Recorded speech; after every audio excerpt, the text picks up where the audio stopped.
ဒီနေ့မှာလော့ချက်ဖုံးတလုံးဖြစ်ခဲ့တဲ့ Redmi Note 8အကြောင်းကိုပြောပြပေးတော့မှာဖြစ်ပါတယ်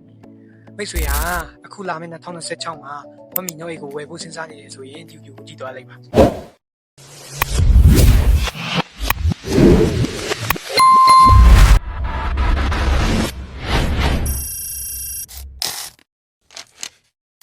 ဒီ Redmi Note 8ကိုတရုတ်နိုင်ငံခြေစိတ်ရှုံးမီကုမ္ပဏီမှတစ်စိမ်းဆွဲထုတ်လုပ်တာဖြစ်ပြီးအဓိကအားဖြင့်တရုတ်နိုင်ငံမှာထုတ်လုပ်တာဖြစ်ပါတယ်ဒါပေမဲ့အိန္ဒိယဈေးကွက်အတွက် Made in India စီစဉ်နဲ့အိန္ဒိယနိုင်ငံမှာလည်းတည်တံ့တက်ဆင်ထုတ်လုပ်ခဲ့တာမျိုးတွေရှိခဲ့ပါတယ်။ဒီချိန်တော့ Redmi Note 8 series ဟာထွက်ရှိခဲ့တာ3လအတွင်းမှာတင်ကမ္ဘာလုံးတိန်းတာနဲ့အလုံးရေ10တန်းကျော်ရောင်းချခဲ့ရတဲ့အထိအောင်မြင်ခဲ့ပါတယ်။ဒါအဲ့ချိန်မှာတော်တော်လေးများတဲ့ပမာဏလို့ပြောလို့ရပါတယ်။သူရဲ့ upgrade version က2021ခုနှစ်မှာ Xiaomi ကနေဒီဖုန်းကိုမတ်တရအနေနဲ့ဆိုပြီးတော့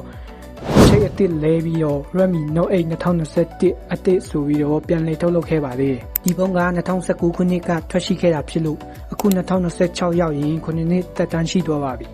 ။အဲ့ချိန်တုန်းကဒီဖုန်းက logic တစ်ခုဖြစ်ခဲ့ပေမဲ့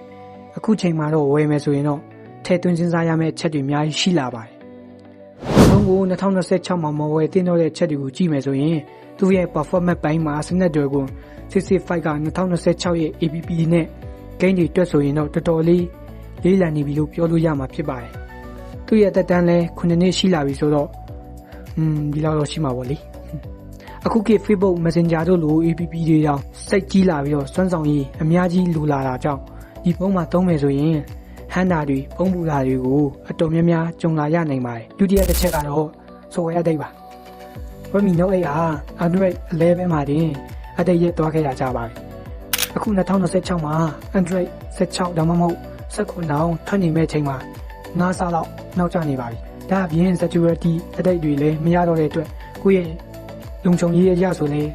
စိုးရိမ်ရပါတယ်။နောက်တစ်ချက်ကတော့ battery ပါ။သူက4000 mAh ပဲပါတာဖြစ်တဲ့အတွက်လာမယ့်2026အသုံးပြုမှုပုံစံနဲ့ဆိုရင်ဒီနေ့ကုန်ခံဖို့ဆိုတာမလွယ်တော့ပါဘူး။ဒါကြောင့်အနည်းချုပ်ရရင် Redmi ဟာသူ့ခေတ်သူ့ခါတုန်းက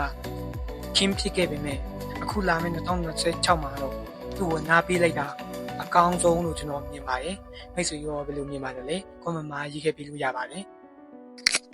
တကယ်လို့မိတ်ဆွေကအဲ့ Redmi Note 8အတွက်ဝယ်မဲ့ပိတ်ဆံကိုနည်းနည်းလေး